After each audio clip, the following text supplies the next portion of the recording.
আল্লাহ পাক আমাদের সবাইকে রমজান মাস পর্যন্ত পৌঁছে দিন এবং রমজান মাসে বেশি বেশি আমল করার তৌফিক এনায়েত করুন, আমিন।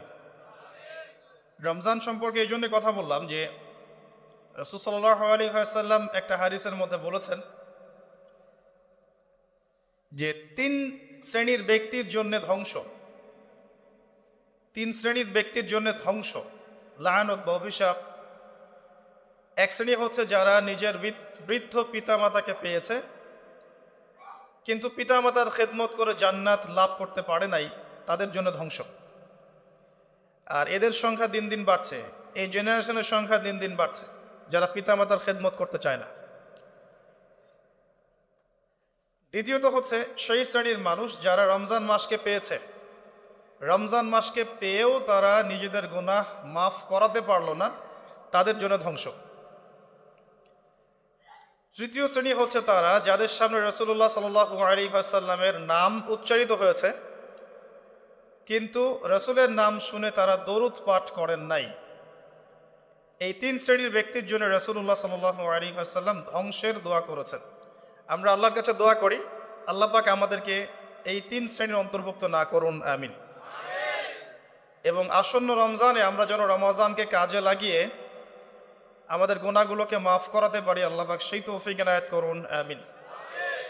আমাদের যারা পিতামাতা বেঁচে আছে যাদের, তারা যেন পিতামাতাকে বোঝা মনে না করি, বরং জান্নাতে যাওয়ার মাধ্যম মনে করে তাদের সেবা যত্ন করার মানসিকতা তৈরি করি, আল্লাহ পাক তৌফিক এনায়েত করুন, আমিন।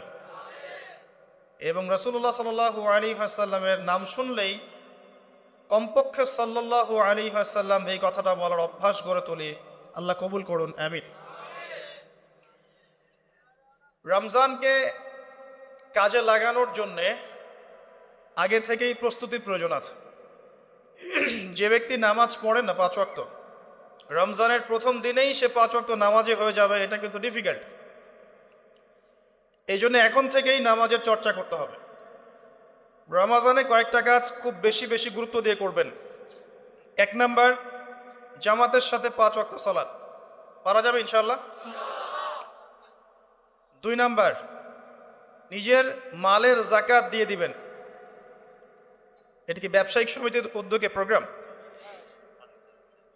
নিজেদের মালের যাকাত হিসেব করে মুফতি সাহেবদের কাছে যাবেন, কওমি উলামায়ে কেরামের কাছে যেতে পারেন, গিয়ে যাকাতের আপনার নিসাব হিসাব করে নেবেন যে আপনার কতটুকু যাকাত এসেছে। এবং এটা দেওয়ার সবচেয়ে উত্তম সময় হচ্ছে রমাদান মাস। যাকাতগুলো দিয়ে দিবেন, আল্লাহ পাক তৌফিক দান করুন। সাদাকাতুল ফিতর দিবেন রমজান মাসে। তারাবির সালাত অবশ্যই অ্যাটেন্ড করবেন, তারাবির সালাত মিস করবেন না। পরিবারের ব্যক্তিদেরকে একসাথে নিয়ে ইফতার করবেন, আলাদা আলাদা করে করবেন না। বেশি থেকে বেশি মানুষকে ইফতার করাবেন, সামাজিকভাবে, রাষ্ট্রীয়ভাবে, সংগঠনের উদ্যোগে বা ব্যক্তিগত পর্যায়ে বেশি থেকে বেশি মানুষকে ইফতার করাবেন। এবং কোরআনুল কারীমকে বেশি সময় দিবেন। প্রতিদিন অন্তত পক্ষে 1 পারা করে তেলাওয়াত করবেন। যারা হাফেজ কোরআন তারা পুরো কোরআন হিফজ আবার চর্চা করবেন। যারা আরও বড় লেভেলে আছেন কোরআন গবেষণা করবেন। 5 ওয়াক্ত নামাজের পরে একটা করে হাদিস পড়ার চেষ্টা করবেন মসজিদের মধ্যে। আসর থেকে মাগরিব এই সময়টুকুর মধ্যে আসরের নামাজের পরে মসজিদ ভিত্তিকভাবে দার্সের ব্যবস্থা করবেন, তালিমের ব্যবস্থা করবেন। 30 দিন 30টা আলাদা আলাদা টপিকে কথা হবে, জনগণ জানতে পারবে। পারা যাবে? ব্যবসায় এই মাসে খুব বেশি লাভের চেষ্টা করবেন না, পরকালীন লাভের চেষ্টা করবেন। সিন্ডিকেট করে দ্রব্যমূল্যের দাম বাড়িয়ে দিবেন না, চেষ্টা করবেন মানুষকে আরও সহজ করে দেওয়ার জন্যে। যারা খাবারের ব্যবসা করেন রমজান মাসে বেশি বেশি মানুষকে খাবার খাওয়াবেন, আল্লাহ বরকত দিবে ইনশাআল্লাহ। কাপড়ের ব্যবসা করেন, বেশি থেকে বেশি মানুষকে কাপড় দান করবেন রমজান মাসে। রমজানে মুসলিমদের নিত্য প্রয়োজনীয় যে দ্রব্যগুলো আছে এগুলো যারা বিক্রি করেন তাদের প্রতি অনুরোধ থাকবে যে কৃত্রিম সংকট সৃষ্টি করে দাম বাড়াবেন না, বরং মানুষের জন্য সহজ করে দিবেন, আল্লাহ আপনার রিজিকে বরকত দেবে ইনশাআল্লাহ। বিশ্বের প্রায় প্রতিটা মুসলিম কান্ট্রিতেই রমজান মাসে দ্রব্যমূল্যের দাম নিয়ন্ত্রণে থাকে, কমে যায়, ইল্লাল বাংলাদেশ ছাড়া। কিন্তু আমরাই 90% মুসলিমের দেশ। এই মাস লাভের মাস, পরকালীন লাভের মাস, দুনিয়ার লাভের মাস নয়। বরং রমজান আসার আগেই পুরো মাসের বাজার এবং ঈদের শপিং করে ফেলে দিবেন। রমজান মাসে বেশি বেশি মার্কেটে যাবেন না এবং স্ত্রী সন্তানদেরকেও বেশি বেশি মার্কেটে যেতে দিবেন না। বরং এই মাসে পর্দা আরও বজায় রাখার চেষ্টা করবেন। রাস্তার মোড়ে মোড়ে যে হোটেলগুলো থাকে, ঘোমটা হোটেল, এই হোটেলের মালিকদের প্রতি নসিহত থাকবে যে আল্লাহকে ভয় করেন। হোটেলের বাইরে লিখে দিবেন, মুসলিমদের জন্য খাওয়া আমার হোটেলে জায়েজ নাই। এটা করবেন, ঘোমটা না দিয়ে ওখানে লিখে দিবেন যে আপনি মুসলিম হয়ে থাকলে আল্লাহকে ভয় করুন, আমার হোটেলে মুসলমানদের জন্য আলাদা করে খাওয়ার কোনো জায়গা নাই রোজা রাখা অবস্থায়। সেলুনে আছেন যারা, সেলুনে লিখে দিবেন রমজান মাসে আমি দাড়ি কাটি না, কমপক্ষে লিখে দিবেন যে আমার দোকানে দাড়ি শেভ করা হয় না।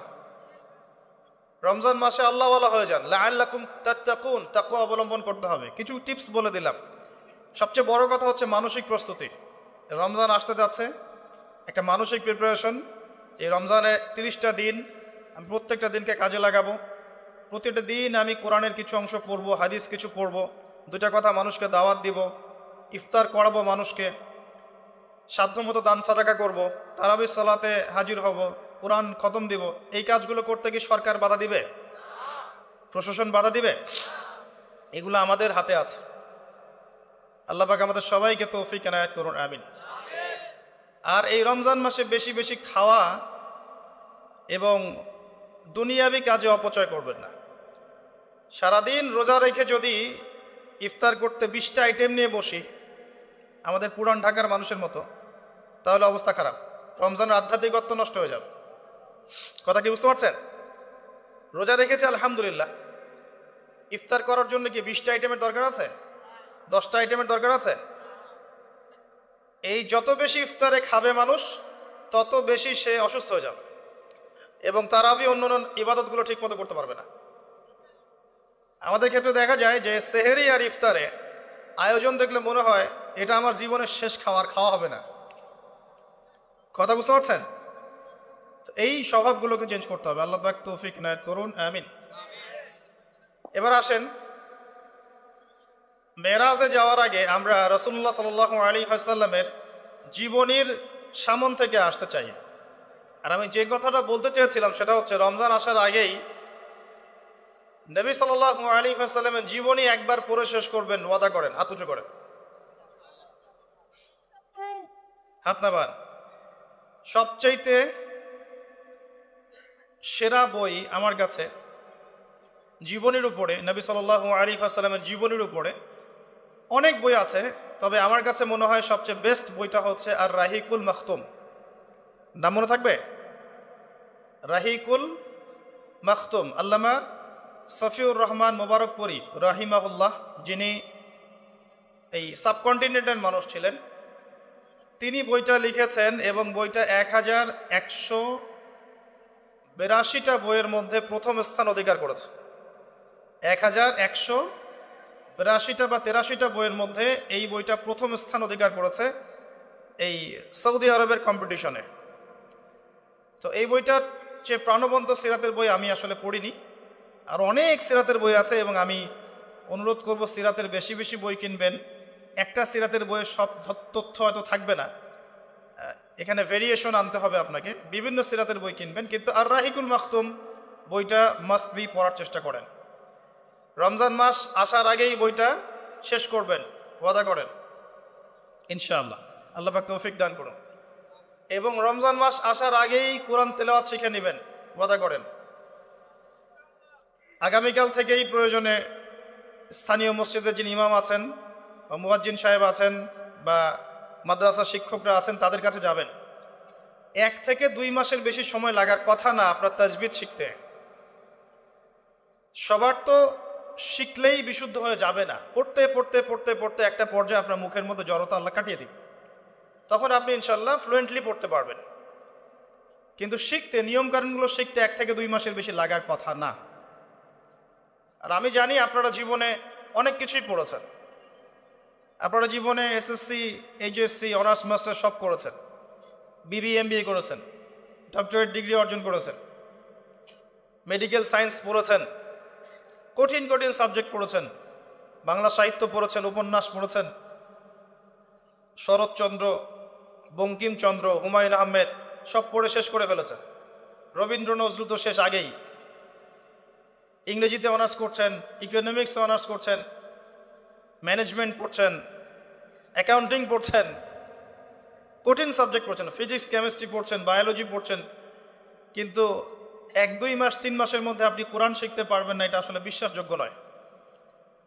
এই ক্যাপাবিলিটি আল্লাহ পাক আপনার মস্তিষ্কে দিয়েছেন, আল্লাহর ওয়াস্তে আপনি কাজে লাগান, ইনশাল্লাহ পরকালে আপনি সফল হবেন। রমজান আসার আগেই শিখতে হবে এই কারণে, যাতে রমজানের প্রথম দিন থেকে আপনি তেলাওয়াত করতে পারেন, ডেইলি 1 পারা। পারা যাবে ইনশাল্লাহ? এই কোরআন কার উপর নাজিল হয়েছে?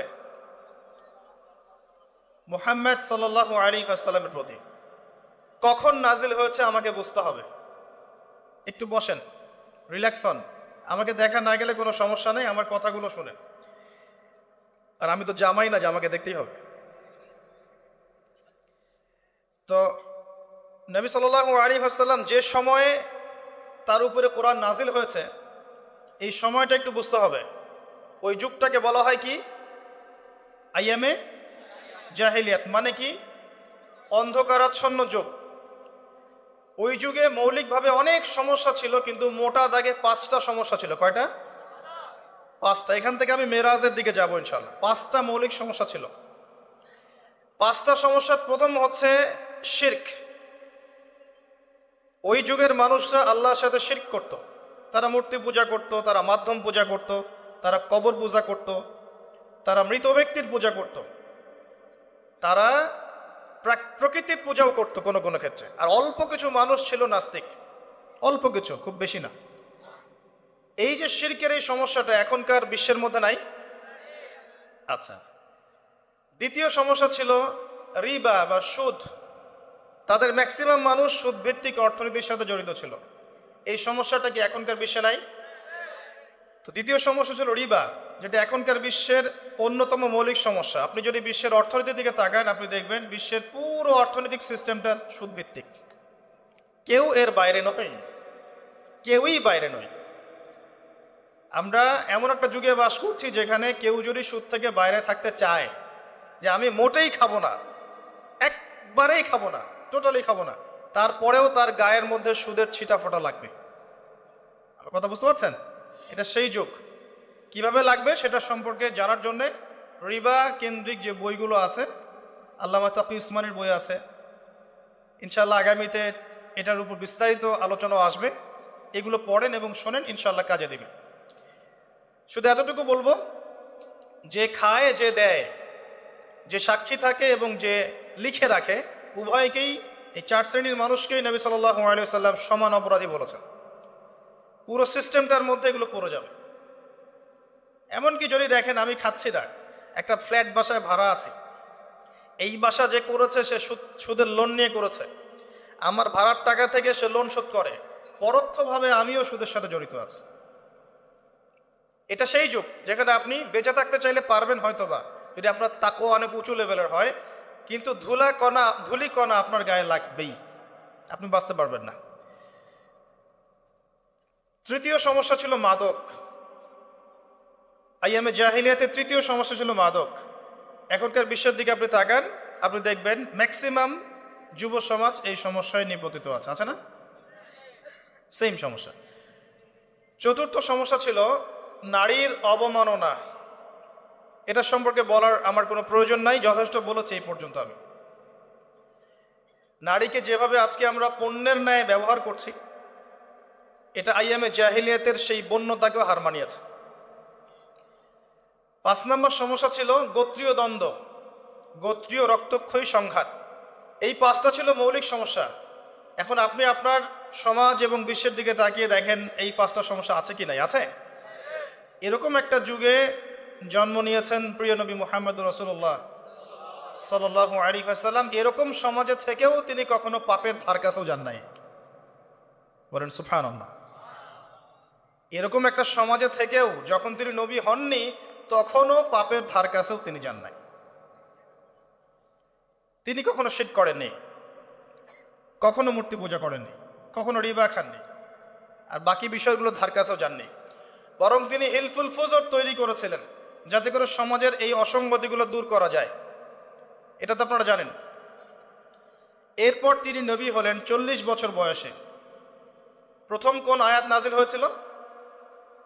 সূরা আলাকের প্রথম 5 আয়াত আল্লাহ পাক প্রথমে পড়তে বলেছেন, ইকরা বিসমি রাব্বিকাল্লাযী খালাক খালাকাল ইনসানা মিন আলাক ইকরা ওয়া রাব্বুকাল আকরাম আল্লাযী আল্লামা বিল কলম আল্লামাল ইনসান মা লাম ইয়ালাম। এখানে প্রথম কথাটা হচ্ছে পড়ুন। আল্লাহ পাক প্রথমে বললেন না সুদ খেও না, শিরক করো না, মাদক সেবন করো না, জেনার ধার কাছেও যেও না।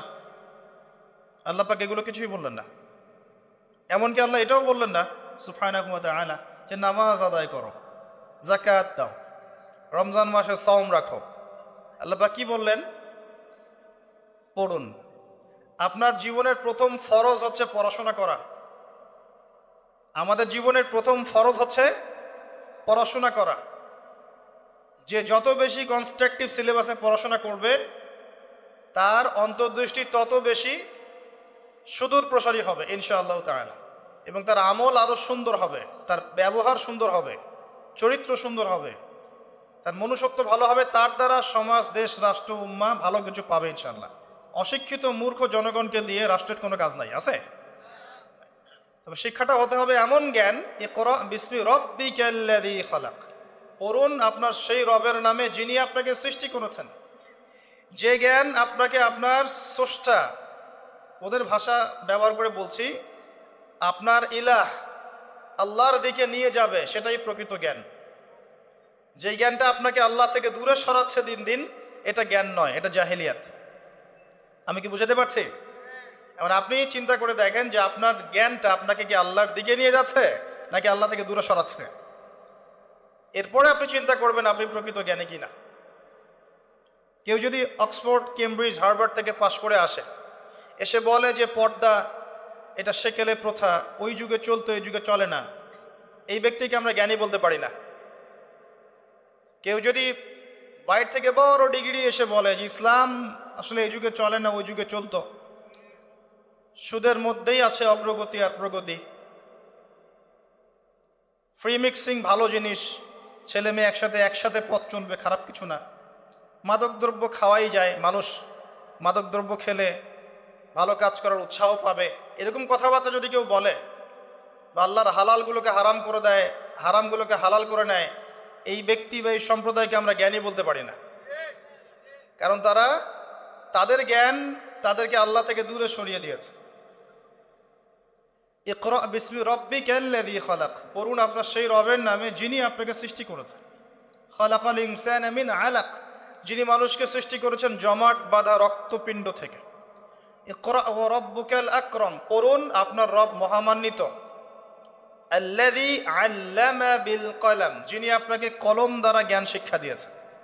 মানুষ জ্ঞান অর্জন করতে পারেনি, প্রথমে আল্লাহ মানুষকে জ্ঞান শিখিয়েছেন। এটাকে বিশ্বাস করেন? ওয়াল্লামা আদামাল আসমাআ কুল্লাহা, আমি আদমকে সমস্ত নাম শিক্ষা দিয়েছি। কে শিক্ষা দিয়েছেন? আদম আলাইহিস সালামের কি জ্ঞান ছিল? আমাদের জ্ঞান ছিল? আল্লাহ শিখিয়েছেন। আল্লামাল ইনসান মা লাম ইয়ালাম, মানুষকে সেই জ্ঞান শিক্ষা দিয়েছেন যা মানুষ জানতো না। এই আয়াত নিয়ে নবী সাল্লাল্লাহু আলাইহি ওয়াসাল্লামের নবুয়তের জিন্দেগি শুরু হলো। কত বছর জিন্দেগি ছিল নবুয়তের জিন্দেগি? বলতে পারবেন? 23 বছর। 23 বছর। আমরা কিন্তু লেকচারের শেষে একটা কুইজ কন্টেস্ট করব ইনশাআল্লাহ। 5টা থেকে 10টা প্রশ্ন করব ইনশাআল্লাহ। 10 জনকে আমরা পুরস্কৃত করব ইনশাআল্লাহ তাআলা। মনোযোগের সাথে লেকচার শুনবেন। এরপর নবী সাল্লাল্লাহু আলাইহি ওয়াসাল্লামের নবুয়তের জিন্দেগি শুরু হলো। 23 বছর। কত বছর? তার মধ্যে প্রথম 13 বছর হচ্ছে মক্কায়, আর পরের 10 বছর কোথায়? মদিনায়। খুব সংক্ষিপ্ত আকারে বলছি, প্রথম 3 বছর নবী সাল্লাল্লাহু আলাইহি ওয়াসাল্লাম গোপনে দাওয়াত দিয়েছেন। কিভাবে? একদম গোপনে গোপনে, প্রথমে বাড়ির লোকজনকে, তারপর নিকট আত্মীয় যারা তাদেরকে, তারপর যাদের সাথে সম্পর্ক ভালো ক্লোজ তাদেরকে, এরপরে আস্তে আস্তে আমভাবে। এটাই দাওয়াতি কাজের সুন্নাহ। এরপর চতুর্থ থেকে দশম এই সময়টুকুতে তিনি প্রকাশ্যে দাওয়াত শুরু করেছিলেন, তার সম্প্রদায়কে দাওয়াত দিলেন। যারা তার কথা বিশ্বাস করলো না, বেশিরভাগ মানুষই কুফরি করলো, বরং তারা ইসলাম যারা কবুল করেছে এদের উপরে নির্যাতন শুরু করলো। নির্যাতনের মাত্রা দিন দিন বাড়তে থাকলো। যখন হামজাহ এবং ওমর রাদিয়াল্লাহু আনহুমা তাদের মতো কিছু সাহাবী ইসলাম কবুল করলেন, ইসলাম তখন শক্তিশালী হওয়া শুরু করলো। তারপরেও নির্যাতনের মাত্রা বাড়তে থাকলো। এক পর্যায়ে সাহাবীরা হিজরত করলেন আবিসিনিয়ায়। কোথায়? আবিসিনিয়ায়। প্রথম হিজরত মদিনায় হয়নি, প্রথম হিজরত আবিসিনিয়ায়। এটা হচ্ছে ইথিওপিয়ার পাশে, এখনকার মানচিত্রে ইরিত্রিয়া নামে একটা জায়গা আছে, দেখেছেন কখনো? বিশ্বের ম্যাপ দেখেছেন কখনো? বিসিএস কোচিং যারা করছেন তাদের তো জানার কথা। এই ইরিত্রিয়া ছিল সেই জায়গা যেখানে হিজরত করেছিলেন সাহাবীরা। সেখানে একজন বাদশাহ ছিলেন, তার নাম বাদশাহ নাজাশী। তিনি একজন খ্রিস্টান ছিলেন, কিন্তু ভালো খ্রিস্টান ছিলেন, সৎ। তিনি মুসলিমদেরকে আশ্রয় দিয়েছিলেন এবং তার রাজ্যে মুসলিমরা নিরাপদে ছিল, বসবাস করেছে দীর্ঘদিন। পরবর্তীতে এই বাদশাহ নাজাশী ইসলাম কবুল করে মুসলিম হন। মারা গেলে নবী সাল্লাল্লাহু আলাইহি ওয়াসাল্লাম তার গায়েবানা জানাজার নামাজও পড়েছেন। এরপরে কুরাইশদের অত্যাচার পর্যায়ে নবী সাল্লাল্লাহু আলাইহি ওয়াসাল্লাম তায়েফে হিজরত করেন, চেষ্টা করেন তায়েফবাসীকে বোঝানোর জন্যে। তায়েফের লোকজন সাড়া দেয়নি, উল্টা নবী সাল্লাল্লাহু আলাইহি ওয়াসাল্লামকে রক্তাক্ত করেছিল। তিনি ফিরে আসেন মক্কায় আবারও। মক্কায় ফিরে আসার পরে অল্প দিনের ব্যবধানে, বেশি দিন না, মাত্র অল্প দিন, 3 দিন 7 দিন, কেউ বলেছে 3 মাস, এইটুকু ব্যবধানে প্রথমে চাচা আবু তালেব, তারপরে স্ত্রী খাদিজা রাদিয়াল্লাহু আনহা, তারা ইন্তেকাল করেন। এবং নবী সাল্লাল্লাহু আলাইহি ওয়াসাল্লামের এই শেষ আশ্রয়স্থল আবু তালেব, সেটাও শেষ হয়ে যায়। তার স্ত্রী খাদিজা রাদিয়াল্লাহু আনহা আল্লাহর কাছে চলে যান। এই সময়টাতে নবী সাল্লাল্লাহু আলাইহি ওয়াসাল্লাম প্রচণ্ড মানসিক কষ্টে ছিলেন। আল্লাহ পাক এইরকম একটা সময়ে মেরাজের ঘটনা ঘটিয়েছে, বলেন সুবহানাল্লাহ। আল্লাহ রাব্বুল আলামিন তাকে পুরো মানসিক সমস্ত কষ্ট থেকে ফারেক করে আল্লাহ পাকের সমস্ত কুদরত দেখিয়েছেন মহাবিশ্বে নিয়ে গিয়ে।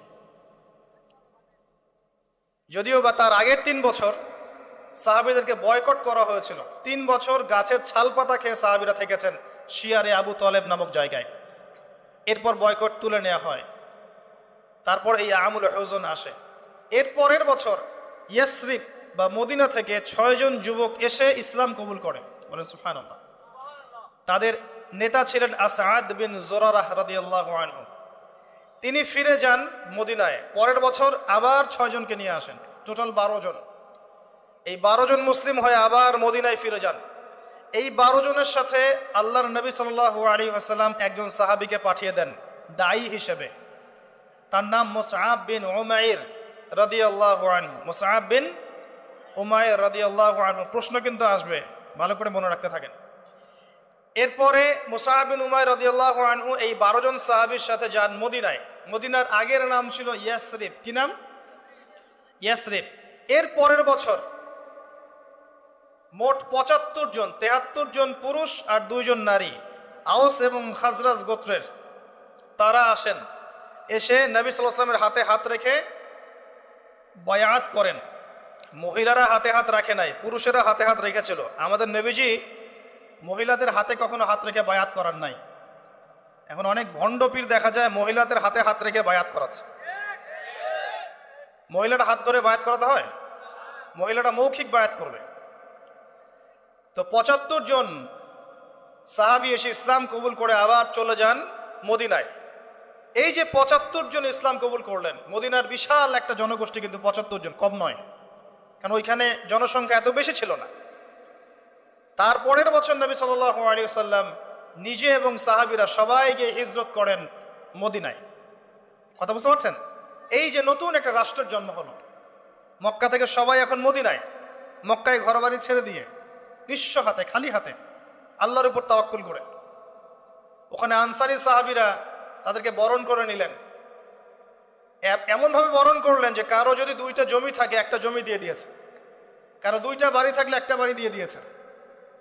এমনভাবে বরণ করে নেন। নতুন রাষ্ট্র হলো, নবী সাল্লাল্লাহু আলাইহি ওয়াসাল্লাম সেখানে মদিনা সনদ করলেন, ওখানকার ইহুদিদের সাথে চুক্তি হলো, ওখানকার জনগণের সাথে চুক্তি হলো, এবং আমরা শান্তিপূর্ণ একটা রাষ্ট্র পেলাম। এরপর নবী সাল্লাল্লাহু আলাইহি ওয়াসাল্লাম সেখানে অর্থনীতি সমৃদ্ধ করতে লাগলেন, সামরিক বাহিনী সমৃদ্ধ করতে লাগলেন, অস্ত্রশস্ত্র সব কিছু হতে লাগলো, একটা রাষ্ট্রের যা যা প্রয়োজন সব কিছু সেখানে হতে লাগলো। এক পর্যায়ে আবু সুফিয়ানের বাণিজ্যিক কাফেলাকে আক্রমণকে কেন্দ্র করে বদরের যুদ্ধ হয়ে গেল। আর এই বদরের যুদ্ধে আমরা অল্প সংখ্যক সৈন্য নিয়ে বড় বাহিনীর বিরুদ্ধে জয়লাভ করলাম। ইসলামের ইতিহাসে প্রথম সশস্ত্র যুদ্ধ। কথা বুঝতে পারছেন? এর পরের বছর হলো উহুদ, যে যুদ্ধে আমরা প্রায় জিতে গিয়েছিলাম। আমাদের একটা ভুলের কারণে সাময়িক বিপর্যয়ের সম্মুখীন হলাম। আমরা উহুদের সাময়িক বিপর্যয়ের সম্মুখীন হলাম। 70 জন সাহাবী শহীদ হয়ে গেল। আমাদের নবীজি স্বয়ং নিজেও সেই যুদ্ধে মার খেয়েছেন একটা ভুলের কারণে। সেখান থেকে নামবে না, সাহাবীরা কয়েকজন নেমে এসেছিলেন। ব্যাস, পুরো দেখবেন, সব বলে দেব না। এর পরের বছর খন্দকের যুদ্ধে 3-4 মাস অবরোধ করে রাখা হয় মদিনাকে। শেষমেশ তারা কিছুই লাভ করতে পারলো না, ফিরে চলে গেল। এরপর থেকে মুসলিমরা আক্রমণাত্মক যুদ্ধ শুরু করলো। একে একে বিভিন্ন গাজওয়া এবং সারিয়া হতে লাগলো। মুসলিমরা সমৃদ্ধ হতে লাগলো, সম্পদ বাড়তে লাগলো, জনবল বাড়তে লাগলো, অর্থনীতি সমৃদ্ধ হতে লাগলো, অস্ত্রশস্ত্র বাড়তে লাগলো। সব ডিপার্টমেন্ট থেকে আমরা রাইজ করতে লাগলাম। শুধু তাই না, পররাষ্ট্র নীতিও ইমপ্লিমেন্ট করা হলো। বিভিন্ন রাষ্ট্রপ্রধানদের কাছে চিঠি পাঠানো হচ্ছে। এর মধ্যে একবার নবী সাল্লাল্লাহু আলাইহি ওয়াসাল্লাম স্বপ্নে দেখলেন তিনি মক্কা তাওয়াফ করছেন, কাবা তাওয়াফ করছেন। সাহাবীরা বুঝে নিলেন যে আমরা মক্কায় যাচ্ছি। তারা মক্কায় যাওয়া শুরু করলেন। 1400 সাহাবী। হুদাইবিয়া নামক জায়গায় আটকে দেওয়া হলো, যাওয়া যাবে না, এই বছর ফেরত যেতে হবে, পরের বছর আসতে হবে। তোমাদের কেউ আমাদের দলে আসলে ফেরত দিব না, আমাদের কেউ তোমাদের দলে গেলে ফেরত দিতে হবে। আগামী 10 বছর আমরা কেউ কারোর সাথে যুদ্ধ করব না। আগামী বছর ওমরা করতে আসবে মাত্র 3 দিনের জন্য, কোনো অস্ত্র সাথে আনা যাবে না। সবগুলোতে নবীজি বললেন ঠিক আছে, ডিল, কোনো সমস্যা নেই। তারা ফেরত চলে গেলেন। ওই বছর ওমরা করা হলো না। নবীজি ফেরত গিয়েই খায়বার আক্রমণ করলেন। খায়বার ইহুদিরা ছিল, ইহুদিদেরকে পরাজিত করা হলো। খায়বার মুসলিমদের দখলে চলে আসলো। এর আগে আরো 2টা ইহুদি কওমকে সেখান থেকে, মদিনা থেকে বহিষ্কার করা হয়। একটা বনু নাজির, একটা হচ্ছে বনু কাইনুকা। আর খন্দকের যুদ্ধে বহিষ্কার করা হয় বনু কুরাইজাকে। এরা সবাই খায়বার আশ্রয় নিয়েছিল। খায়বারকে আক্রমণ করে ইহুদিদেরকে আরব উপদ্বীপ থেকে বের করে দেওয়া। তার পরের বছর হচ্ছে মক্কা বিজয়। নবী সাল্লাল্লাহু আলাইহি ওয়াসাল্লাম মক্কা বিজয় করলেন। মক্কার সমস্ত মূর্তিগুলো ভেঙে ফেললেন। বেলাল রাদিয়াল্লাহু আনহু কাবা ঘরের উপর উঠে আজান দিলেন। নবীজি সবাইকে মাফ করে দিলেন। দলে দলে মানুষ ইসলাম কবুল করলো। সূরা নসর নাজিল হলো, ইজা জাআ নাসরুল্লাহি ওয়াল ফাতহ। সূরা মাইদার 3 নম্বর আয়াত নাজিল হলো। এরপর নবীজি মদিনায় ফিরে গেলেন।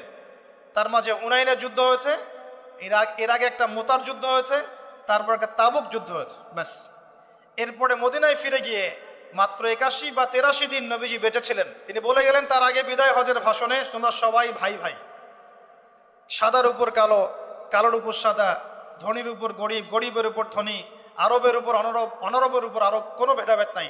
তোমরা সবাই আদম সন্তান, আদম মাটির সন্তান। নবীজি বললেন সাল্লাল্লাহু আলাইহি ওয়াসাল্লাম, সাহাবীরা, আমি কি তোমাদের কাছে আমার অর্পিত দায়িত্ব পালন করেছি, পৌঁছে দিয়েছি? সাহাবায়ে কেরাম বললেন, হ্যাঁ, আমরা সাক্ষ্য দিয়েছি আপনি পৌঁছে দিয়েছেন। নবীজি বললেন, আল্লাহুম্মা ফাশহাদ, আল্লাহ আপনি সাক্ষ্য থাকেন, আমি আমার দায়িত্ব পৌঁছে দিয়েছি।